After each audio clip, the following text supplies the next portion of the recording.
I want to talk about Triple H, the actual offer, and Roman Reigns. Of course, we're going to discuss this in the kayfabe sense. Going back to a lot of the people who felt as if you had any plans at all of turning Roman Reigns, that should have been the time that you turned him. I actually think that it was very commendable of a character like Roman Reigns to go out there and say, you know what, damn it, I haven't received any handouts in my life, and I'm not going to start taking handouts right now, and actually have maybe he could have been a little bit more pissed off at the fact that he had to start all the way at the bottom and work his way back up to a level that he technically had already earned. But I guess it was a situation where he felt as if he did the work already and he had no problem going in there, kicking some ass, and doing it again. But for all of the Yeah, folks who are saying that this showed that this character was stupid, I mean, he's no more stupid than Bailey or friggin' Sami Zayn, who could have possibly had easy routes to their titles, and they said, you know what?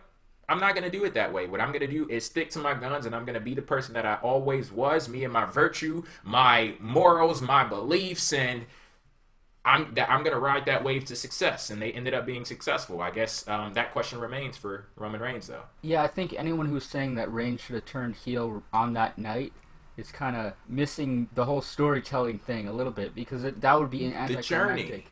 You don't just unleash a major plot twist by having it go so smoothly. It's not just like, okay, join us. Okay, I'll join you. It never. It has to come at a critical moment, right?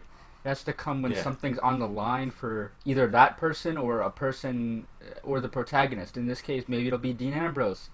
And I think this is actually very interesting because the thing that was in the back of my mind was, okay, well, Seth's out, Roman Reigns isn't going for it. Well, shit, Ambrose is probably going to win this tournament, judging from the other side of that bracket. He's another Shield guy, and what about him? Later on in the night, they kind of mentioned, the commentary team kind of went like, oh, there was no mention of Ambrose because he's a lunatic, ha ha ha. And I think that's true from a kayfabe perspective. Ambrose would be the last guy you would go with because he's just so hard to control. But if you're desperate, then maybe that offer's on the table. When it comes down, if it does, which I'm pretty sure it will, to Reigns versus Ambrose at Survivor Series, there's going to be a lot of tension over who's going to turn because on one side you have Reigns who already said no, then you have Ambrose who you could only assume they're going after as well because he's the remaining Shield guy. So then in the back of Reigns' mind, he's kind of like, well, shit, what if Ambrose takes that offer? Maybe I should take the offer. So it's kind of like this psychology going on. And I don't know who's going to turn. I'm kind of banking on that there will be a turn. I think whoever does turn will win the title. And And there's I your think it might be story. Ambrose. Yeah, yeah. Yeah, there's your story. That's what makes this whole thing exciting. Because if that's what ends up happening, then sweet. Like now you're not like now you're actually looking forward to what goes on at Survivor Series. So that's a good thing. And I was saying myself about it's not some Darth Vader turn to the dark side. Like it's not like Roman Reigns is just gonna be like, you know what, Triple H, you're my master now. Like I mean, like shit like that's not gonna just happen in the middle of this segment. Like that would be like just a knee jerk thing of having him turn way too quickly. Like there's no reason for him to just do this here straight up on Raw. Roman Reigns has been known to be a hard working fighter type of character, like a guy who's a badass who goes out there and earns his victories. And he even said that I earned my way to the spot, blah blah blah. That's what a babyface is gonna do, and it makes the most sense right here and right now. It's like if we're going to see a Roman Reigns turn, that's absolutely fine. But I think it can wait. It can wait till the pay-per-view. You'd rather go into the pay-per-view not knowing what's going to happen than saying, oh, well, now we have a defined heel. Like, why do we have to always get everything right away? Like, we can wait we don't need instant gratification here. We can wait and find out what's going to happen at the pay-per-view. That's how you build it up. That's how you hype it up. So they did things completely right here. Hey, this is a whole generation that has been raised on TV dinners and hot pockets like that. We need it right now. So maybe that's the situation. Those damn pizza hot pockets, they get you every time. But yeah, Steven, that was a very interesting little narrative that you created there. And I remember you making a statement that went somewhat along the lines of, what did you say? WWE has no idea what they're doing, but it's fun to pretend that they do sometimes. I'm hoping that they know, like, they have to know what you were talking about with, like, the tension building between those two, because, of course, Dean Ambrose has to be wondering in his mind, okay, well, is Roman Reigns going to accept if it comes down to those two in the finals? And then, of course, Roman Reigns, he has to be, okay, well, they were scouting in the Shield, 2 down, 1 to go, so...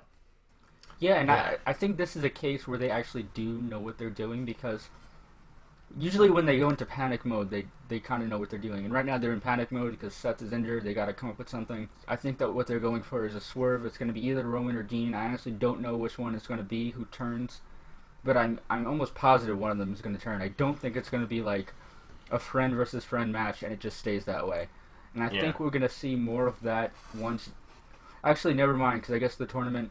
When are we going to know the tournament final winner? Is it on the pay-per-view itself, or is it Raw? I could possibly see them doing something like the semifinals on the having the two semifinals too. Yeah, like having the two semifinal matches like early in the card and then waiting to have the final match at the end. Like I think that's fine, because then you're like already wondering who's going to get. I mean, we all have a decent idea that it's probably going to be Ambrose versus Reigns. I mean, that it seems that way, but I mean, anything can happen. They do different things sometimes, but usually, and I'd be willing to say over 95% of the time, we're used to getting pretty much what we expect. But that's okay, because there's still a lot to be told between Ambrose and Reigns. So I have no problem going the route of that. Even though it seems pretty obvious that that's the way they're going to go, I'm okay with it being obvious that it's going to be there, because I don't know who'd actually win that match, and I don't know if they'd actually go the alternative route, which is not one that I'm a fan of, but that they're having Sheamus out of complete left field, and I mean like out of left field bleachers, jump over the railing, come out onto left field, broke the left fielder, come out and round the bases and knock out all the umpires. If you get my drift, like, it's going to be a complete shocker, but Sheamus could always be that cash-in option, and it's going to leave me probably on the floor crying if that's up. No, I'm sorry. I really hope not. I'm with you. I definitely am hoping that's not the case. But, I mean, that possibility is still there. But like I said, he's jumping out of the left field bleachers if that happens, because they're making him feel like he has absolutely no chance of cashing in. It's hard to imagine that it's going to be anyone except for Ambrose versus Reigns, because, first of all, we know it's going to be Reigns. There's no doubt about that, because he's the focal point right now. So it's just a matter of who's going to fight. I'd say it's 90% Ambrose, 10% Owens. There's that small chance, but I'm pretty sure it'll just be Ambrose. So, yeah, Sheamus could definitely be a part of the equation. It's just that who's going to be going into the match. And I really hope Sheamus doesn't cash in, because I'm so sick of not just Money in the Bank cash-ins, but like one-day title reigns. It's so outplayed at this point. Like, you've had so many people have those where they'll win it and then the cash-in happens. It's like, I'm so sick of this. I just want to... Actually, let me point something out. This is something I observed recently. Over the past 2 years, right, the only person to win the World Heavyweight title by pinning the champion has been Brock Lesnar over John Cena. If you look at every other world title match where the title changed hands, it was either someone won it from a vacant position or someone won it from a challenger. Like, you have to stop doing these shoddy title changes. Like, you have to make it clean, and I don't want to see Sheamus pin a vulnerable champion. Like, enough of that right now. It's like we have to have these clean title changes, so it seems like there's actually top guys around. And I think out of 6 title changes, only one of them will have involved the champion being the one to lose. So that's kind of telling. Yeah, I don't want to see Sheamus pin a vulnerable champion either. I don't want to see Sheamus pin a champion. I don't want to see Sheamus cash in Money in the Bank. I don't want to see Sheamus at Survivor Series at all. So, yeah, that's where I stand on the Sheamus situation.